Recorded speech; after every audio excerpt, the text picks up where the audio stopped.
Okay, what if a single sound could actually start a rebellion? And no, I'm not talking about some trending sound on TikTok. I'm talking about a sound that totally freaked out an entire generation of parents and gave their kids a voice for the very first time. Today, we're going to crack the code on the secret formula of rock and roll. Just think about the music you listen to. It's kind of your own personal soundtrack, right? Now imagine a brand new sound just drops, and it's so different, so packed with energy that it's not just a playlist anymore. It becomes a whole movement. It changes how you dress, how you talk, pretty much everything. Well, that is exactly what went down in the 1950s with rock and roll. So, where did this wild new sound even come from? It wasn't like it just appeared out of thin air. You gotta think of it more like the ultimate recipe, a mashup of three different types of music that were already out there, just waiting to be mixed together. And here they are, the three secret ingredients. First, you've got rhythm and blues. That was the engine, the power, the beat that drove everything. Then, you stir in some gospel music. That was the soul, all that passion in the vocals. And for the final touch, country music, which gave rock and roll its heart and its ability to tell a great story. All right, let's break down that first ingredient, rhythm and blues, or R&B. This was the absolute foundation. R&B had this heavy, powerful backbeat that you could literally feel in your bones, the kind of beat that just makes you have to move.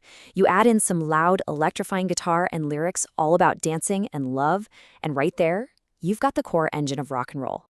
Next up, you add in the soul, and that came from gospel music. See, a ton of the first rock stars, they grew up singing in church, so they brought that incredibly passionate, super intense style of singing with them. You know that part of a song where the singer just absolutely lets loose with pure, raw emotion? Yeah, a whole lot of that power came straight from gospel. And for our final ingredient, we have country music. This is where rock and roll really got its storytelling heart. Country music brought these super catchy melodies that were easy to sing along to, with lyrics about stuff that everybody could relate to. Falling in love, getting your heart broken, just everyday life. It made the songs feel totally real. So let's put it all together. You take the intense energy and the driving beat from R&B, you add the powerful, soulful vocals from gospel, and you top it all off with the simple, relatable storytelling from country. You mix all that up and boom! You don't just get a new style of music, you get a whole new sound that the world had never heard before. But of course, a great recipe is totally useless without a great chef, right? So it's time to meet the first rock stars, the pioneers who actually grabbed these ingredients and started cooking up the very first rock and roll hits.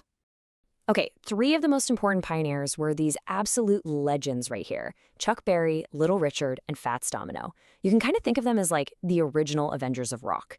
Each one had their own unique superpower. First up, you have Chuck Berry, the poet of rock and roll. This was the guy writing these super clever songs about stuff teenagers were actually dealing with: cars, going to school, dating. And he mixed those stories with these absolutely mind-blowing electric guitar solos that basically wrote the rule book for every rock guitarist who came after him. And then there was Little Richard. This guy was just a pure bomb of energy.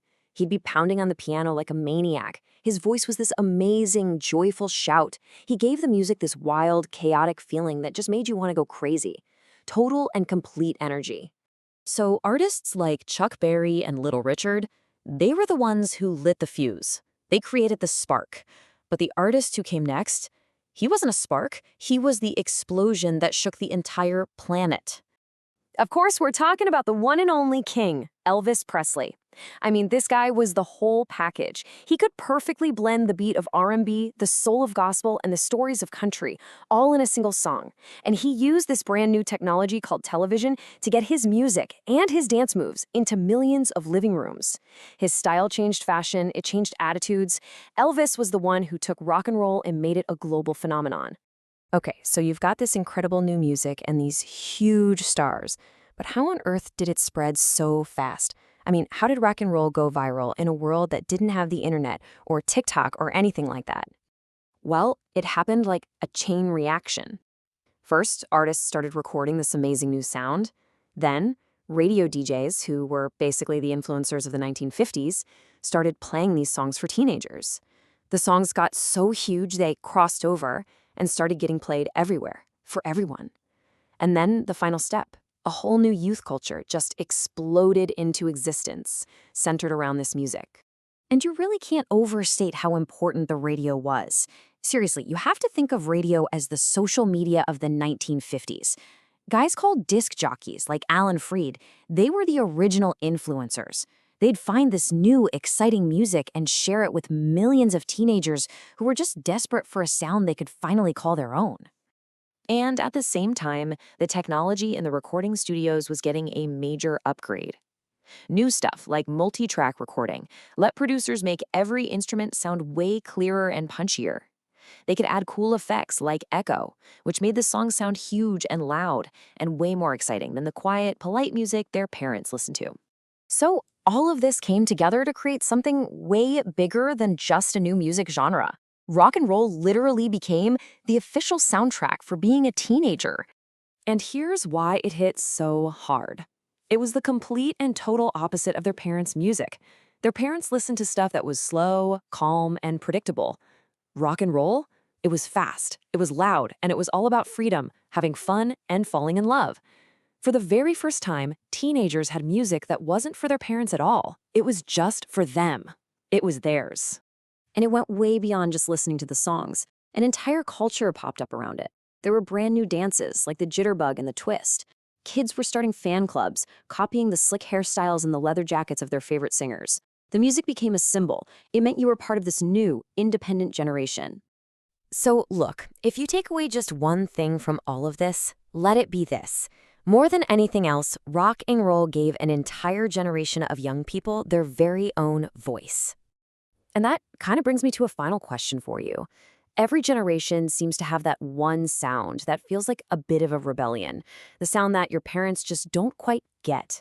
So what do you think is the rock and roll of your generation? I'd love to hear your thoughts. Thanks for hanging out.